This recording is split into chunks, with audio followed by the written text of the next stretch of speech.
Saudara bisa saja tidak mau mengusahakan pernikahan saudara sendiri, itu bisa saja. Tapi konsekuensinya harus saudara tanggung sendiri.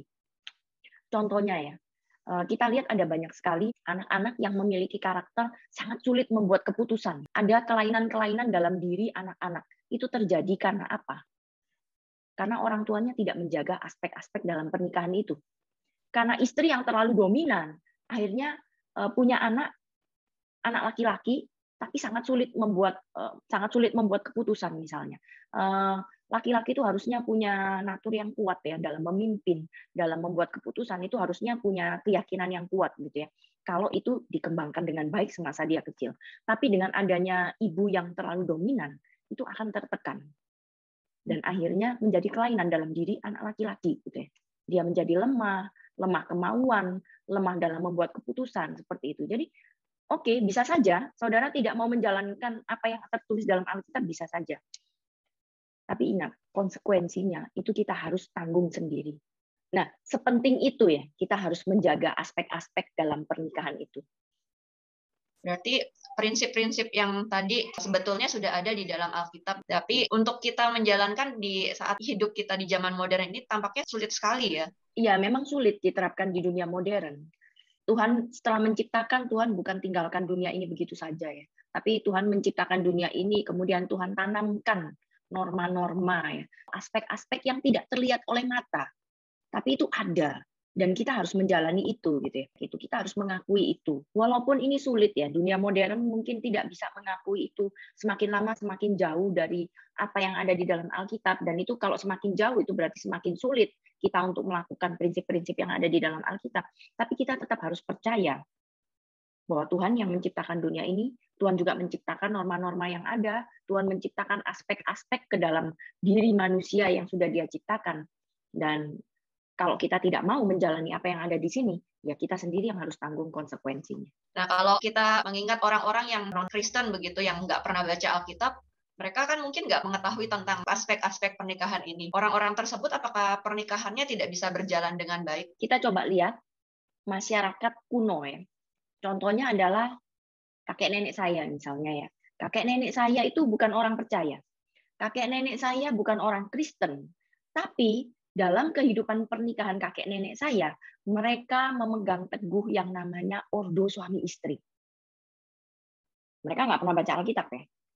Tapi saya rasa untuk masyarakat Asia kuno terutama, ordo suami istri itu sangat kental sekali. Nah, mereka menjalankan ordo suami istri, di mana nenek saya ini sangat tunduk kepada kakek saya. Dan alhasil apa? Kehidupan keseharian mereka, hal-hal yang bersifat sehari-hari, itu mereka bisa berjalan dengan mulus. Bisa berjalan dengan mulus. Nah, karena itu di sini kita bisa lihat ya, bahwa aspek-aspek yang ada ditulis dalam Alkitab, itu juga berlaku untuk orang-orang yang bukan Kristen. Berarti aspek-aspek ini bukan hanya untuk orang Kristen saja ya, sebenarnya untuk semua manusia begitu ya. Bagaimana dengan Ibu Febri, apakah sudah mengusahakan aspek-aspek ini dalam pernikahannya? Kalau boleh jujur sih, di awal pernikahan pasti sangat sulit ya untuk melakukan ini, dan akhirnya kita mengalami banyak hal yang menyadarkan kami kalau memang kita harus tunduk dan taat akan firman Tuhan. Dan akhirnya saya juga baru sadar kalau memang sepenting itu ordo suami dan istri, dan setelah menyadari itu akhirnya baru kita mungkin saya sendiri ya, saya secara pribadi jadi sadar kalau oke, saya harus bertobat dan saya harus benar-benar tunduk terhadap suami. Mungkin bisa dijelaskan Bu Febri bagaimana secara konkret cara mengusahakan aspek-aspek tersebut dalam pernikahannya? Jujur awalnya saya merasa kenapa sih saya harus ganti popok anak setiap harinya? Kenapa sih saya harus setiap harinya bersama-sama anak? Padahal yang seharusnya mungkin bisa dilakukan orang lain, dan saya dalam tanda kutip berkarya di luar. Tapi setelah saya minta Tuhan untuk kasih hati saya untuk tunduk dan saya taat, kemudian saya menjalani peran saya sebagai ibu dan merawat anak saya di situ baru dibukakan untuk saya mengerti kalau ternyata menjadi ibu rumah tangga dengan merawat anak saya sendiri, saya justru dikasih kesempatan yang sangat besar sama Tuhan untuk saya menanamkan value-value kekristenan setiap harinya kepada anak saya.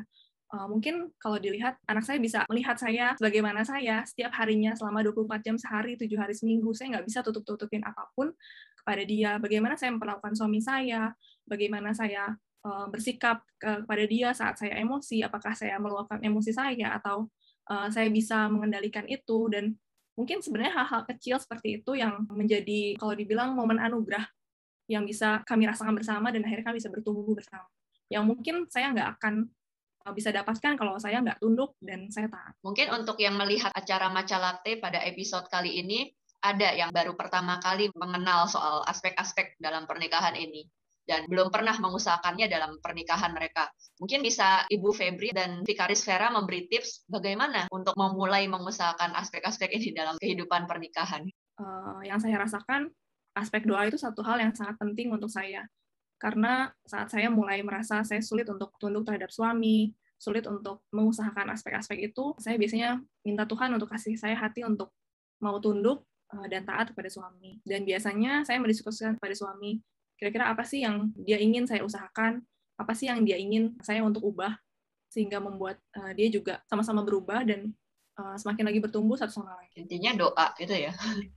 Iya sih, kalau aku ngerasa kayak selama ini tuh aku sempat ada di poin di mana lebih banyak usahanya, terus akhirnya malah nggak berhasil gitu. Akhirnya jadi malah aku rasanya kalau akunya dulu yang harus diubah dulu, akhirnya baru bisa untuk berubah gitu.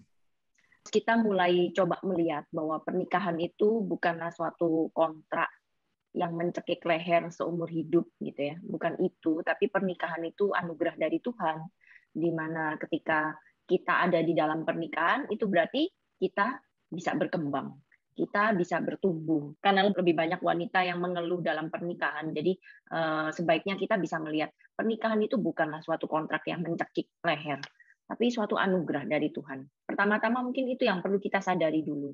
Kemudian aspek-aspek apa yang ada, nah itu kita harus belajar dari firman Tuhan. Apa sih yang sebenarnya sudah Tuhan taruh dalam instansi pernikahan, gitu ya. Kemudian sikap hati ya, taat dan tunduklah pada apa yang sudah ditetapkan oleh Tuhan. Taat. Sulit sih pasti ya. Kehidupan modern itu membuat kita semakin jauh dari yang namanya religius ya. Kehidupan modern itu membuat kita semakin dunia itu semakin sempit dan kayaknya tertutup dari yang namanya dunia spiritual gitu ya. Semakin nggak bisa mengenali spiritualitas. Tapi ya cobalah untuk taat walaupun itu sulit. Sulit bukan berarti nggak bisa dilakukan kan ya. Bisa dilakukan tapi sulit, tetap bisa dilakukan. Ya coba taat ya. Oke, hari ini kita sudah membahas perbedaan antara kehidupan pernikahan yang beda dari kehidupan single, di mana dalam pernikahan ada aspek-aspek yang ternyata sudah ditetapkan Tuhan pada saat kita diciptakan, itu menjadi anugerah yang memperkaya kehidupan pernikahan. Dari sharing Ibu Febri dan juga Vikaris Vera, bahwa dengan mempelajari, memahami adanya aspek-aspek ini, kita semakin melihat keindahan hidup pernikahan, dan juga dengan belajar menerapkannya, mengusahakan aspek-aspek ini, kita sebagai pribadi akan semakin bertumbuh. Terima kasih untuk sharingnya Ibu Febrina dan juga Vikaris Vera. Dan saudara sekalian, kita masih akan membahas putar aspek-aspek pernikahan ini dalam episode-episode berikutnya di Matcha Latte. Terus saksikan acara Matcha Latte dan sampai jumpa. Sampai jumpa.